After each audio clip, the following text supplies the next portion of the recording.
Welcome to our 5 on 5. We're pleased to be joined today by Dennis Ramsden, the president and CEO of the Southern Oregon Music Festival. Dennis, good to see you again. Good to see you, Craig. Thank you. So let's start with the difficult news. The Southern Oregon Music Festival, formerly known, of course, as the Jazz Festival, is having financial challenges. Tell us about that. Well, I'd like to say that these festivals like ours could continue on ticket sales alone, but that just doesn't happen in the real world. We've got a tremendous amount of sponsors locally here that have been a huge help, and we couldn't put this festival on without them. But as you progress, things happen, and this was a year where we lost a very large sponsor due to a death, and another sponsor that doesn't actually reside here. And when you get into that situation, sometimes you know, people are living in other states or whatever, and there's a change of board of directors. So we're okay for this year, but we want to plan ahead. This is our 28th year, and we need to keep this going, and there's a number of reasons why. And I'm sure that the people, especially the people around here who come to this festival every year, want to see us continue as well. So yes, we need to address that, and it's time to try and bring in some new sponsors, and it's very important to us. Okay, and yeah, you talked about this fall's festival right there on the end of September, early October is fine. Everything is fine. We're going ahead with that, no problem. Okay, so, you know, and I don't know if people know this, you guys are more than just music and dancing and all the fun things that go on. Tell us about all the other work that you guys do. I've been to some of the school assemblies myself. Would this stuff also be threatened? Well, everything would be threatened. I mean, if in the future we're not able to continue the festival, then the work that we do also, of course, would go by the wayside.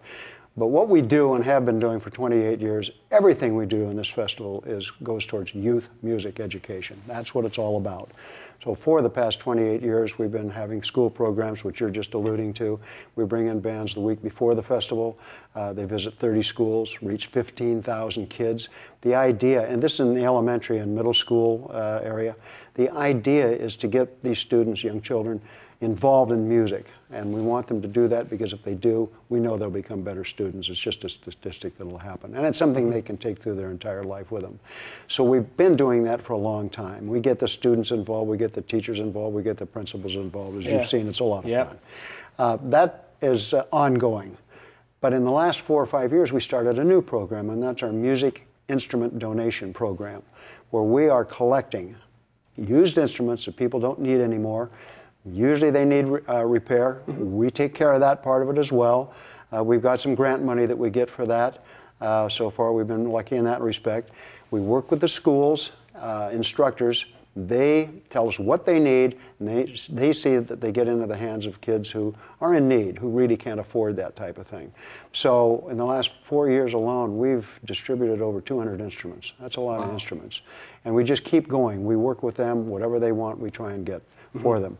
Also, we're running a couple programs that we're really proud of. One is at Central Medford High School here locally, and the other is at the Jackson County Juvenile Detention Center. We have our own guitar instructors. We bring them in. They teach during the year. For any kids that want to take those lessons, we provide the guitars, we loan them to them, and then as they progress, if they take it seriously, pass some certain amount of tests and what have you, become proficient, then they get to keep the instruments.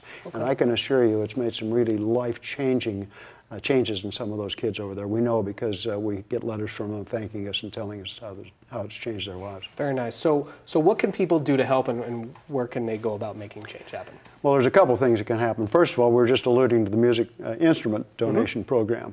The other thing is, yes, we need sponsors. We've got, as I say, wonderful sponsors here in the Valley. The people here really open up. But of course, we need more, and we would like people to get involved. So if you'd like to become part of what we're doing, if you've been coming to the festival before and maybe never thought about being a sponsor, now's the time when we could really use that help. So I would suggest going on our website, which is somusicfest.org, fest being short for festival, somusicfest.org, or call at 1-866-448-1948. And actually, that'll come straight through to me. Okay. But in either case, I'd love to talk to you. I can tell you more about what we're doing. And come to this fall's festival. And that too. October. And the other thing is, we were talking earlier before we went on the air, and I say this every year at the festival at the end, bring somebody with you who's never been. If they're like me, I didn't go to the festival for a number of years. Who knows why? But once I went there, I thought, whoa, where did this come from? And now look where it's led me. Sure. And I hear that story constantly. So it's a huge event for the city. 60% of the people that come here do not live here. They come from outside the area, and they're staying here, spending money and spending nights and what have you. It's a big economic boon, I think the biggest of any weekend in Medford. But on the other hand, we need more local people too. Sure. And come on and see what's going on. You don't have to come for the whole 3 days if you don't want to. We didn't say that, but it is a 3-day festival, Friday, Saturday, and Sunday. Spread out all over downtown Medford. There's 5 different venues all going at once. We bring 13 world-class bands in here from all over the United States. There's over 100 hours of music. Yeah, it's big. You guys go a long time. I've been there. Yeah. So for those who go for the whole weekend, you're going to see 35 hours of music. Yeah. All types of music, everything from the old Dixie they started. We've got Zydeco, we've got Jump Jive, we've got 50s doo-wop, we've got Western Swing. We're bringing in a Grammy nominee from Nashville this year. There's just all sorts of things for everybody. And dance. I don't want to forget that. If you like to dance, especially the swing dance community around here, they really support us.